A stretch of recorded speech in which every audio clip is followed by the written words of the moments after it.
Hey guys, welcome to the channel once again, and for today's video we're going to make a reaction to the latest news. Pastor Kibuloy handang lumabas, handang magpapakita at haharap sa lahat ng mga kaso kung sa isang kondisyon, kung hindi siya ibibigay doon sa Amerika. So we're going to find out if this request will be granted by the government. Okay, so we're going to find out guys in this news. Handang humarap sa mga kaso si Pastor Apollo Kibuloy kung ipapangako raw na hindi siya ibibigay sa Amerika. Yan ang sinabi ng kanyang kampo. Sa ikawalong araw naman ng paghahanap sa kanya, nakapaskil o nagpaskil ang pulisya ng wanted poster sa mismong bakod ng compound ng Kingdom of Jesus Christ. Nakatutok si Jonathan Andal. Okay, so yan guys, yan yung nangyayari ngayon today na merong nilabas na wanted na poster sa bakuran at saka sa yan yung ginawa ng mga police ngayon. Naglabas sila ng mga print out na poster na wanted na picture ni Kibuloy. Ganito, pero this is a private property. Ipinaskil ng mga pulis ang wanted poster ni Pastor Apollo Kibuloy at mga kapwa-akusado nito sa bakod mismo ng KOJC o Kingdom of Jesus Christ compound sa Davao City. Pero kaagad itong ipinatanggal ng isa sa mga abogado ng KOJC na nakasagutan pa ang mga pulis. Sa huli, ipinaskil na lang ang mga wanted poster sa labas ng compound.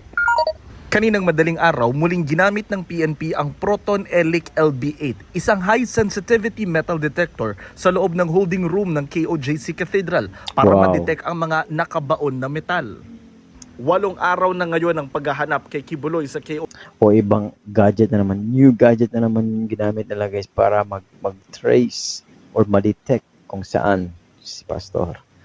JC compound. Kamakailan, sinabi ng kampo ni Kibuloy na haharapin niya ang mga kaso sa kanya kung gagawa ng kasulatan si Pangulong Bongbong Marcos na hindi siya ibibigay sa Amerika. Pero sabi ng DOJ, hindi nila mapapangako yan dahil may extradition treaty ang Pilipinas at Amerika. Kasi obligasyon natin meron tayong extradition treaty eh.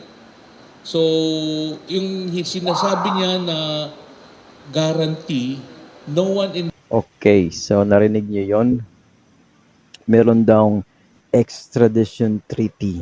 Hindi mag-guarantee ng government yung request niya.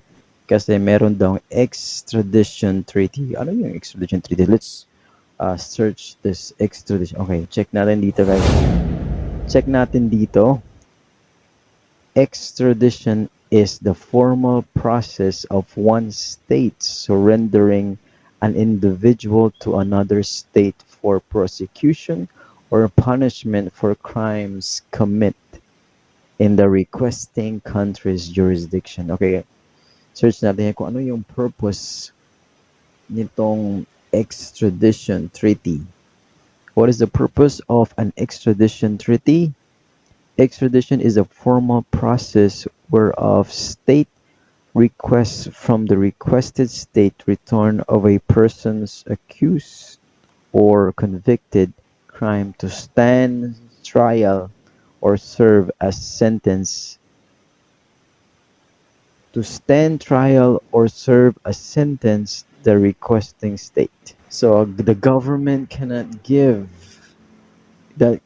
guarantee na bibigyan yung request ni Pastor Kibuloy kasi yan yung one condition niya, that he will come out, he will go out at haharapin lahat yung kaso kung ito ay mapagbibigyan siya na hindi siya ibibigay doon sa America. But that's what they said na government can give that guarantee, strictly speaking. Yeah. Sagot naman ng abogado ng KOJC, kung pagbabasihan ng Section 48 ng RA 11479, mayroong ban o pagbabawal sa extraordinary rendition para sa mga akusado o convicted sa terorismo. Paano pa raw kaya sa kasong human trafficking? It is within the President's power to execute a written document that he will not extraordinarily render Pastor Apollo Kibuloy to the United States of America. It is within his power because a citizen is entitled to the protection of his own president. Sabi naman ng kalyado ng mga Duterte na Okay, so it is very clear yung may kapangyarihan lang gumawa nito as yung president natin. Nasa president talaga. Kung ibibigay niya yung yung request ni Pastor Quiboloy. si Atty. Salvador Panelo, nakausap niya si Quiboloy 8 buwan na ang nakararaan. Natatakot daw itong madukot ng Amerika, kaya tiwala siyang hindi raw ito lalabas ng bansa. Nakausap ko yun si Pastor Quiboloy. I think 8 months before this happened. 8 months ago. Nagsumbong na siya sa akin. Sabi niya, alam mo Sal, yung mga kaso ko sa Amerika, galit sila sa akin. At ang latest na informasyon ko, i-rendition nila ako. Ah, you mean yung ina-abduct, tapos dinadala sa isang lugar, pinapatay nila. Oo, gagawin nila sa akin yun. Kaya natatakot ako para sa sarili ko. That's one reason sa tingin ko kung ba't ayaw niyang lumabas. Para sa GMA Integrated News, Jonathan Andal, nakatutok, 24 oras. Iginiit ng legal counsel ng Kingdom of Jesus Christ na violation sa property rights ang umano'y drilling operation sa PNP sa kanilang compound. Sa isang news conference, sinabi ni Attorney Israelito Torion na tinangka umanong kunin ng SWAT team ang scanner sa KOJC compound.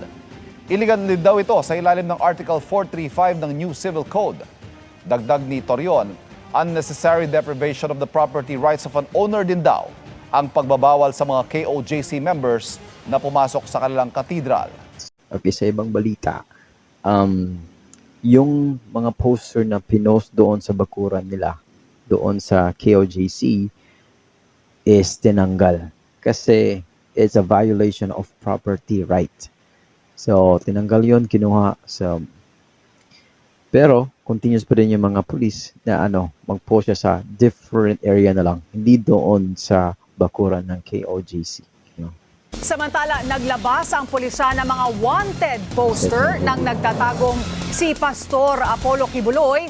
Eksaktong So, ito isang na linggo mula nang pasukin ng Philippine National Police ang compound ng Kingdom of Jesus Christ. May ilang ipinaskil sa So, ito na yung bakod mga ng poster na compound nilabas. pero pinaalis ng mga abogado ng KOJC. Naghahanda na rin ang religious group sa paggunita ng kanilang ika-39 na anibersaryo sa unang araw ng Setyembre. At live mula Davao City, nagpapatrol si Johnson Manabat. Johnson, nakakabit pa ba ang mga wanted na poster ni Pastor Apollo Quiboloy? At ano ang plano bukas ng KOJC sa kanilang anibersaryo? Sen, nakakabit pa rin naman ang mga wanted poster ng nagtatagong si Pastor Apollo Quiboloy. Hindi na nga lamang sa bakod ng KOJC dito sa Davao City matapos ipatanggal ng kanilang mga abogado kanina. Samantala sa kabila ng nagpapatuloy na search operation ng PNP para maaresto si Quiboloy, umaasa ang KOJC na magkakaroon pa rin sila ng pagunitan ng kanilang anibersaryo bukas. Whether you like it or not, nagpasok kayo, i-remove namin to. Remove this private property, you post in other place. Umalma ang mga abogado ng Kingdom of Jesus Christ sa mga wanted poster ni Pastor Apollo Quiboloy. So, ito na yun. Mismong sa bakuran kasi ng KOJC ito idinikit ng mga pulis. Pwede tinanggal yung mga poster This is just that this is private property. kasi violation of property rights. Agad din namang tinanggal ang mga pulis sa mga poster at ipinaskil sa ibang lugar. Ito na ang ika-8 araw ng paggalugad ng PNP sa higit 30 hektaryang KOJC complex dito sa Davao City para arestuhin si Quiboloy. Samantala, nakiusap na ang KOJC sa mga otoridad na lisanin ng mga pulis ang kanilang cathedral at mga kwarto sa JMC building para bigyang daan ang isasagawang programa para sa ika-39 na anibersaryo ng kanilang simbahan bukas. Ayon sa KOJC, ginawa ng command center ng PNP ang kanilang cathedral at hindi pinapayagang makalapit dito ang kanilang mga abogado. Nitong Sabado, may mga miyembro na ng grupong nagpasok na mga gamit para sa dekorasyon bukas. Tomorrow is one of the most important celebrations of the KOJC. Okay. And we request So, meron palang magaganap bukas, 39th anniversary ng KOJC. So, ano yung mangyayari? So, may mga poster ngayon na nakalagay doon. And then, tomorrow is their anniversary. Bukas, anniversary na. So, tignan na lang natin kung ano mangyayari kasi supposed to be, if anniversary, nandun talaga yung yung leader, diba? So, what we're gonna happen tomorrow, we're gonna find out, guys. Requested him to please allow us to use the cathedral, to use the JMC facilities. Yan nga ang problema. Kaya nang aming i-negotiate with Colonel Marantan, Hansel Marantan, no? Kasi ang gusto sana namin ay magamit ng aking kliyente yung kanilang cathedral, no? Aalis sila diyan, tatanggalin yung mga mining equipments nila. Sana naman may good behavior sila, good manners and right conduct na ilinisin, no? Para magamit po bukas. Kasi importante po sa KOJC na makapag-celebrate sila ng kanilang anniversary po bukas. Sumuko ka na. Ito naman ang panawagan ngayon ng DILG kay Kibuloy. Naniniwala ang mga otoridad na nasa loob pa rin ng KOJC compound ang pastor. Sabi ni Abalos, ito ang pagkakataon para patunayan ni Kibuloy na inosente siya sa mga kinakaharap na kaso at sundin ang proseso ng batas. Pastor, please naman, no? Nananawagan ako, ito na pananawagan ng lahat. Sumuko ka na. Dahil klaro naman ang sinasabi mo, and you are deemed to be innocent until your guilt is proven in court. Pero may warrant tayo eh. At ang warrant na yan is People of the Philippines versus Apollo Kibuloy. Binigyan diin ng kalihim na wala ng atrasan ng search operation ng PNP hanggang maaresto si Kibuloy. Pero sabi ng KOJC, may banta sa buhay ng kanilang leader at hindi basta maaring lumutang at sumuko na lang. Yan yung panawagan ng DILG, guys, na gusto na talaga nilang lumabas na si Pastor Kibuloy. Halos ginawa na nila lahat. There is a threat to his life. As you can see, the obsession now of the police to look for him, employing 3,000, 4,000 policemen. Pastor Apollo si Kibuloy, no? He is still an accused, and you look what is happening now. You are experiencing it. How much more if he is arrested? Tignan natin dito sa ibang balita, guys. Hindi magpapaawat ang mga miyembro ng Kingdom of Jesus Christ sa pagdiriwang ng kanilang anibersaryo bukas. Yan at kahit patuloy ang mga pulis sa pagtugis sa kanilang na. So we're going to find out what we're gonna happen sa anniversary nila leader bukas, guys. na si Pastor Apollo Kibuloy. Para sa detalye, makibalita tayo kay Gary De Leon live mula sa Davao City. Gary, magkakaroon ba ng programa dyan bukas ang KOJC kahit may mga pulis sa loob ng kanilang compound? Tama ka, Jess, kahit ano raw mangyari, tuloy ang event ng KOJC sa araw ng bukas dahil marami pa raw ang dadayo sa kanilang mga grupo bukas dito. Pero bago nga nangyari yan, yung statement na yan ay nagkaroon ng iringan ang KOJC at ang mga pulis na naman kanina. So tuloy sila, guys. Jesus Christ at mga pulis. Tuloy pa rin yung anniversary nila bukas. KOJC compound ang mga wanted poster ni Pastor Apollo Kibuloy at 5 iba pa. Pambabastos daw sa kanila ang poster na nag-aanyaya na naman daw ng galit na pwedeng mauwi sa kaguluhan.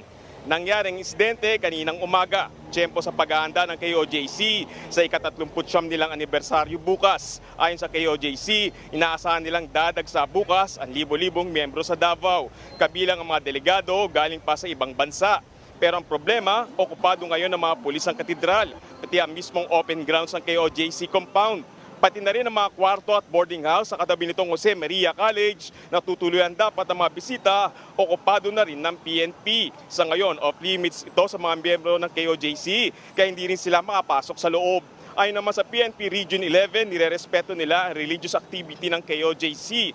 Pero pag-uusapan pa raw ito ni General Torre at Atty. Torion kung papayagan na sa loob ng compound idaos ang mga aktibidad bukas. Ang sigurado naman daw, hindi na madaragdagan ang may 20,000 pwersa ng PNP na i-deploy dito. Alam mo, Jess, sa ngayon na inaasahan na nga natin na magkakaroon ng maayos na pag-uusap mula kay Atty. Torion at sa PNP kung matutuloy o hindi nga yung kanilang anibersaryo sa araw ng bukas. Pero bago yan, may paalala ang PNP, sinasabi nila kay Atty. Torion na hindi naman daw sila nagdi-drilling at naghuhukay sa loob ng KOJC compound.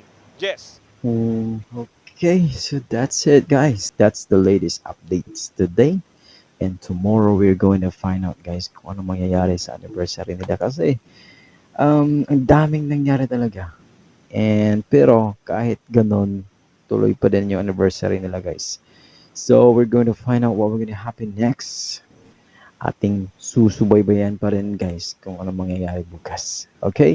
So, for those of you who are new on this channel, guys, please do not forget to like, subscribe, and please hit smash that notification bell to receive no updates, okay?